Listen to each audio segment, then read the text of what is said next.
الرحمن الرحيم. أيها الشعب العراقي الكريم، أتوجه إليكم جميعا في هذا الظرف الحساس والدقيق، وخصوصا إلى أهلنا وإخواننا في المحافظات الغربية، وأذكركم بقول الله تبارك وتعالى: بسم الله الرحمن الرحيم: واتقوا فتنة لا تصيبن الذين ظلموا منكم خاصة. نعم، إنها فتنة، والفتنة كالنار تأكل الحطب والهشيم ولا تميز، وإن الفتنة عمياء وتدعم وتدهم بلا تمييز بين مجرم وبريء. وأقول لكم: اتقوها فإنها نتنة. كما أتوجه إليكم بخطاب من القلب ومن الحرص والرغبة والأمل في أن نرى العراق موحدا، ونرى العراقيين أخوة يتعايشون بمحبة وسلام، ويسهمون جميعا في عملية بناء وطنهم بلا تمييز ولا تهميش ولا إلغاء ولا طائفية، وفي ظل الدستور وما نعتقده مسؤولية وطنية. وأقول لكم بكل صدق أن العراق أمانة في أعناقكم جميعا، ولا يحق لأحد أن يتحلل من مسؤولية الأمانة التي ألقاها الله تبارك وتعالى علينا وحملنا إياها الشعب العراقي حينما جازف وخاطر وذهب إلى صناديق الانتخاب. وبإمكاننا جميعا، إذا تضافرت جهودنا وخلصت نياتنا، أن نبني عراقا سيدا مستقرا مستقلا قويا ينعم فيه جميع العراقيين بالأمن والرفاه، بعيدا عن الاقتتال والحروب والفتن.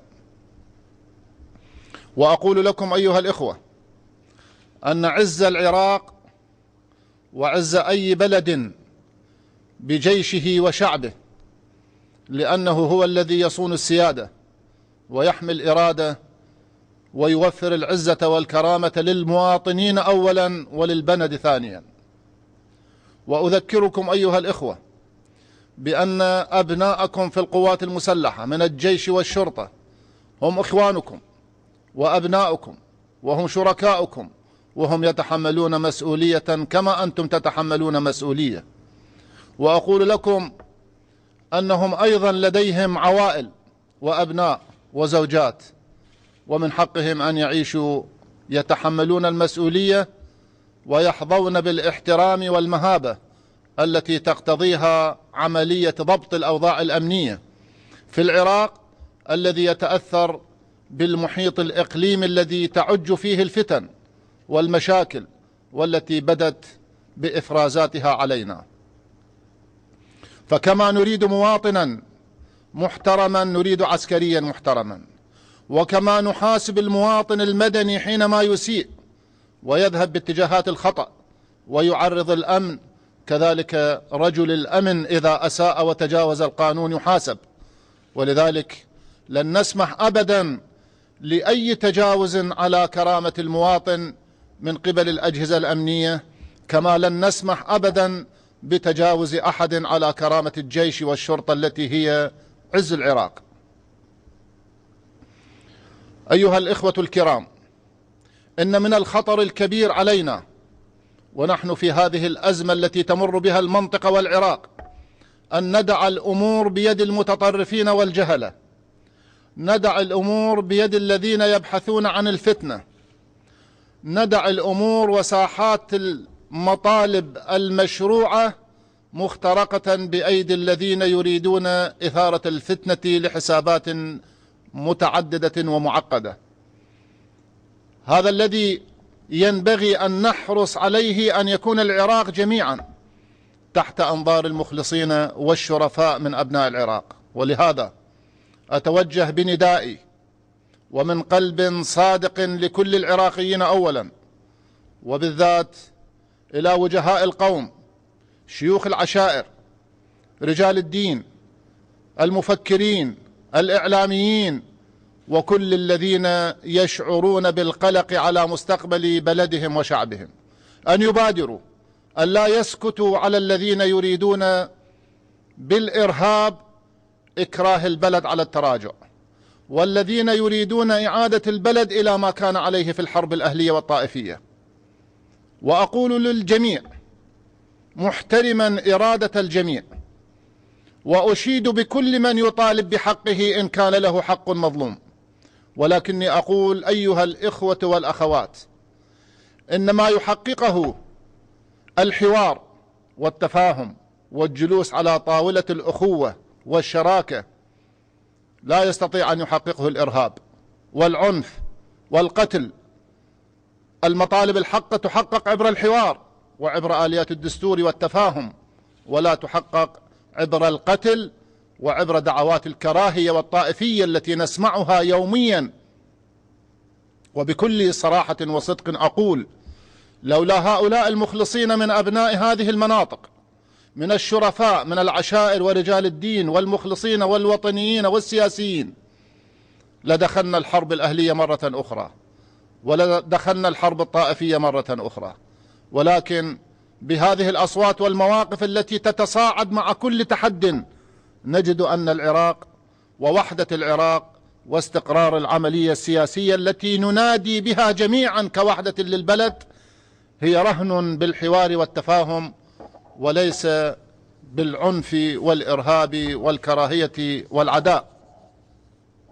وإنما حصل قبل أيام كمحطة من محطات التأمل تدعونا إلى التدبر بدقة، خشية أن تتكرر هذه في مناطق أخرى، كما يحاولون يوميا التعرض للشرطة والجيش ومحاولات إثارة الفتنة الطائفية. ما حصل في الحويجة وما يحصل اليوم في سليمان باك وما يحصل في مناطق أخرى، هذه كلها تدعونا إلى ضرورة التوقف وتحمل المسؤولية. وأقول بكل صراحة لو اشتعلت الفتنة لن يكون هناك رابح وخاسر، الجميع خاسر، من كان في جنوب العراق أو كان في شماله أو في شرقه أو في غربه. إذا اشتعلت نار الفتنة ليتهيأ الذين أشعلوها بأن أصابعهم ستشتعل بها، سواء كانوا محليين داخليين أو خارجيين. إنها هي الفتنة التي حذر منها القرآن الكريم، وأكثر ما نحذر منها أنها ستشمل الضعفاء والأبرياء والمخلصين والشرفاء من الناس، لأنها لا تميز بين أحد وأحد. ليس لنا عدو بالشعب العراقي، كلهم إخواننا وأبناؤنا رجالا ونساء، عربهم وكردهم وسنتهم وشيعتهم، مسيحيهم صابئتهم، يزيديين، شبك، تركمان، الكل أخوة متساوون تحكمهم الهوية الوطنية. وليس لنا عدو، ولا ينبغي أن يكون لأحد في الدولة أن يفكر بعقلية يوجد عدو في هذا الشعب. عدونا فقط القاعدة والإرهاب وفلول حزب البعث الذين هم الذين أشعلوا هذه الفتنة الأخيرة ويريدون إشعال فتن أخرى. هؤلاء هم أعداء العراق، وليس فقط أعداء العراق، وإنما أعداء المنطقة الذين أثاروا فيها وأشعلوا فيها نيران الفتنة. لذلك في هذه المناسبة أدعوكم إلى ضرورة الانفتاح على بعضكم والحوار والتقدم إلى طاولة الحوار والتفاهم واللقاء وجها لوجه لمناقشة قضايانا. وكلنا ثقة ولدينا من سعة الصدر والشعور بالمسؤولية أن ننفتح على كل المشاكل وفق قاعدة الاحتكام إلى الدستور والمصالح المشتركة ووحدة البلد وضرورة تجنيب الفتنة الطائفية التي يراد لها أن تكون.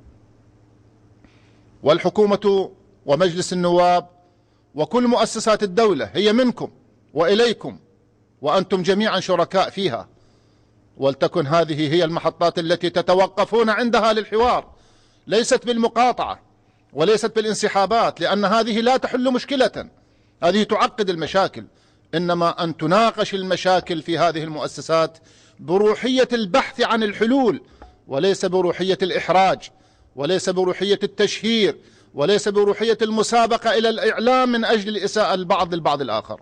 إنما ما دمنا نحن شركاء جميعا ولدينا مؤسسات منتخبة لنتخذ منها منطلقا للحوار فيما بيننا، لعلنا نستطيع وسنتمكن بتوفيق من الله وهمة المخلصين من أبناء العراق جميعا أن نصل إلى المطلوب الذي لا نستطيع أن نحققه اليوم سنحققه غدا، لأن البلد يحتاج إلى سلسلة من الإجراءات والمحطات التي نتفاهم عليها حتى نصل إلى عراق مستقر متطور مرفه يعيش فيه أبناؤه بأخوة وعدالة ومساواة في ظل وحدة العراق ودستوره الذي اختاره الشعب العراقي حاكما وناظما للعملية السياسية والحقوق.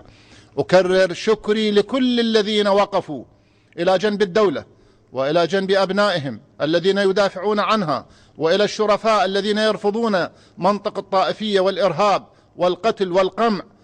أجدد شكري لكل الذين تحملوا، كما أسأل الله تبارك وتعالى الرحمة والرضوان لكل الذين سقطوا على يد الإرهاب والإرهابيين من الرجال والنساء العراقيين.